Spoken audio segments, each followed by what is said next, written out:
Хятадын нүүрс пиролизийн үйлдвэр төвлөрсөн нийт одоо хөх нүүрс үйлдвэрлэлийн 37%-ийг энэ Шанши, Шимүү, Юйлин гэж газар одоо үйлдвэрлэж байна. Тэгэхээр Юйлины хөх нүүрс пиролизийн үйлдвэрийн парк төрөлсөж ирээд байна. Энд жилд 45 сая тонн хөх нүүрс үйлдвэрлэдэг парк байна.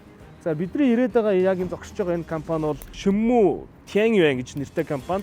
Жилд 2 сая тонн нүүрсийг боловсруулж сая 350 мянган тонн одоо хөх нүүрс, 380 мянган тонн нефтийн бүтээгдэхүүн буюу шатах таслах материал идэг. Үүн дотроос 300 мянган тонн нь бол дизель түлш, 40 мянган тонн бензин үйлдвэрлэдэг юм байна. Энд бидний гол сонирхож ирсэн одоо хоёр технологи бол нүүрс пиролизийн хэвтэ болон босоо зуух хоёрыг хоёулангийн зэрэгцүүлж одоо үйлдвэрлэлтэд ашигладаг ийм газар байна. За ялангуяа энэ хэвтэ зуухыг эдний компани 2019 оноос одоо Хятадын химийн хүрээлэнгийн 6 дугаар товчоо одоо Хуалу гэж төрийн өмчийн химийн зураг төсний хүрээлэн байдаг.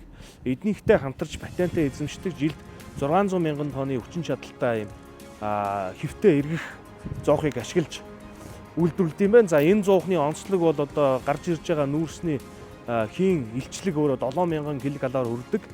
Эдийн засгийн үр өгөөжтэй ийм зуух байна гэдгийг бас бид нар харлаа. Мөн байгаль орчинд ээлтэй технологиг нэвтрүүлснээр ийм давуу талтай байна. Эрдэнэс үйлдвэрлэлийн технологийн парк.